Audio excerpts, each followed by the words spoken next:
పుదీనాని మనం జాగ్రత్తగా ఈ 50 రూపీస్ టబ్ ఉంటుంది కదా, అంటే గమేలా టైపు, ఇందులో అయితే పెంచుకోవచ్చు. చూడండి ఎంత హెల్తీగా వచ్చిందో, మొత్తం కూడా పెద్ద పెద్ద ఆకు.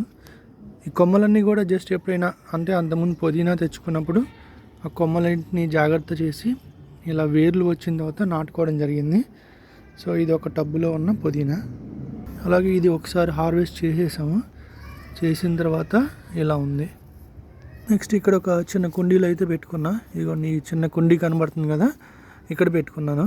సో చిన్న చిన్న కొమ్మలని ఇలా నాటుకొని మనకు అవసరమైనప్పుడు పెద్ద కుండీలో రీపాట్ చేసుకోవచ్చు.